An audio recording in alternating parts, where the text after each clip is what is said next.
I had just taken the first sip of my morning coffee when the knock came sharp, insistent, the kind that belonged to someone who believed they were far more important than they actually were. I opened the front door and found her standing there, smug as a cat that just knocked a vase off the shelf and dared you to care. "You have 72 hours to vacate the premises," she declared. Cheryl Lambert, self-appointed queen of the cul-de-sac and president of the Westwood Pines Homeowners Association, stood on my porch with a full legal document in hand and the confidence of someone who clearly hadn't bothered to Google my name. I didn't flinch.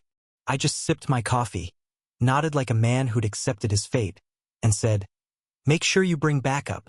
The city inspector will be here." What I didn't tell her was that I was the city inspector.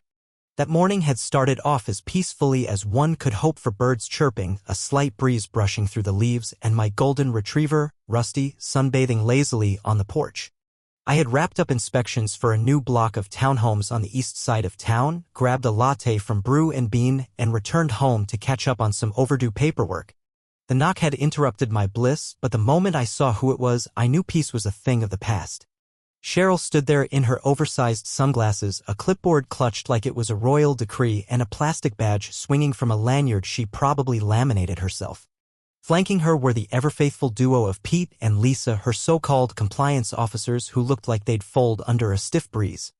"This is official HOA business," Cheryl snapped, waving the fake eviction notice like it was the 10 Commandments. "This property has been reviewed and deemed in violation of Section 22B, non-conforming occupancy by unauthorized persons." I blinked. "You think I'm unauthorized in my own home? According to our records, you're not the rightful owner. The board voted. You've been unresponsive to notices. This home is now considered a reclaimable property." That was when I realized this wasn't just the usual petty suburban power trip.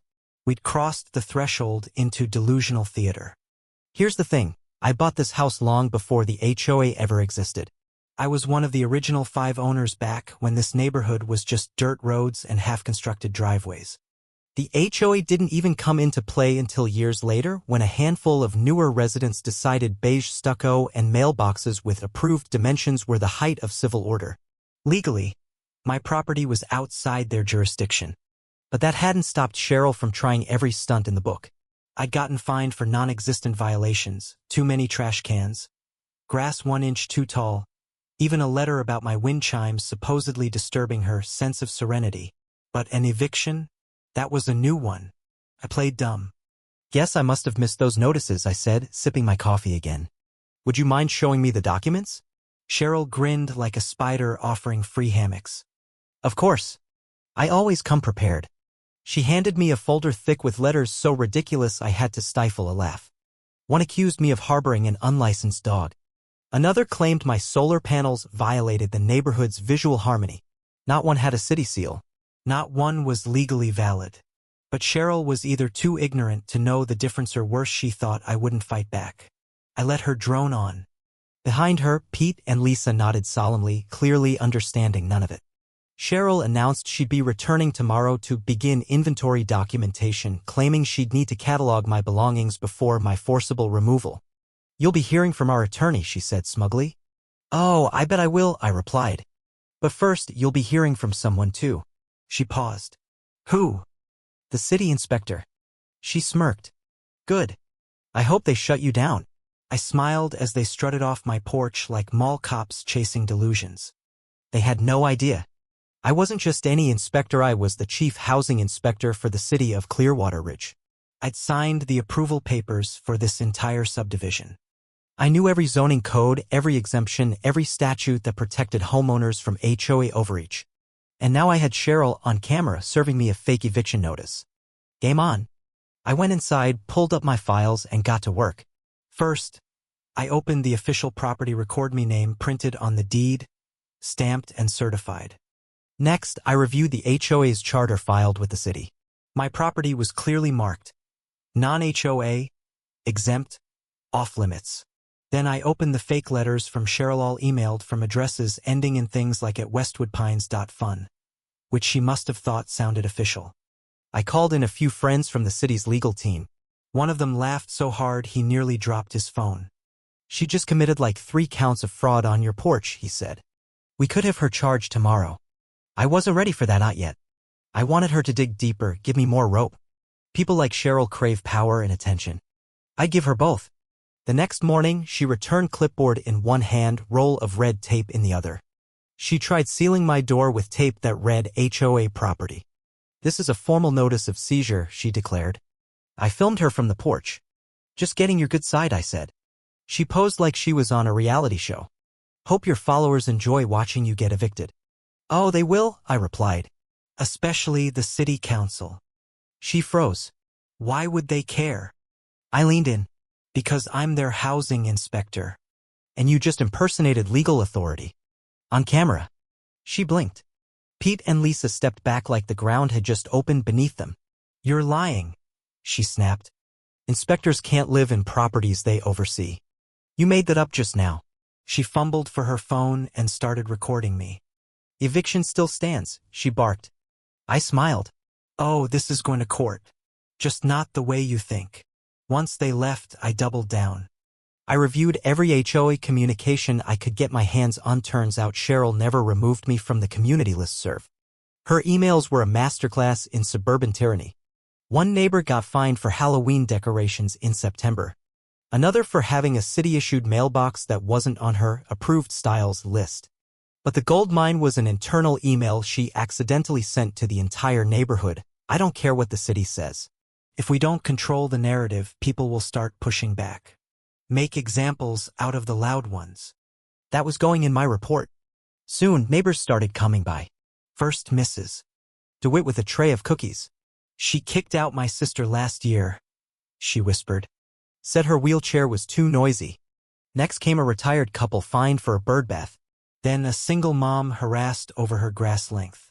A man had his grill padlocked shut. In 2 days, over a dozen people showed up, each with a horror story about Cheryl's reign of terror. I documented them all, cross-referenced city codes, and submitted a preliminary report to the Housing Oversight Committee. I wanted Cheryl to keep pushing. I wanted her to host a public meltdown. And oh, she did. A flyer went out. Emergency Community Forum. Exposing the fraud among us. She planned to ambush me in front of the entire neighborhood. I RSVP'd.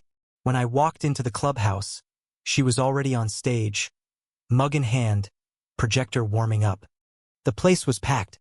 Even the residents she'd bullied were there. Well, she said when she saw me. The imposter has arrived.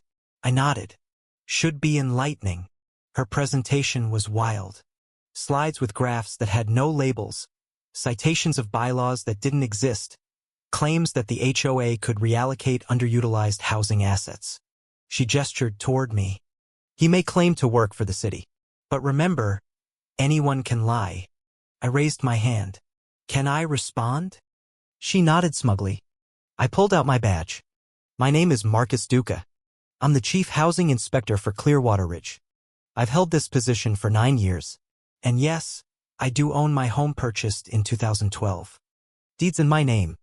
I signed the permits for half the homes in this neighborhood, including Cheryl's. Silence.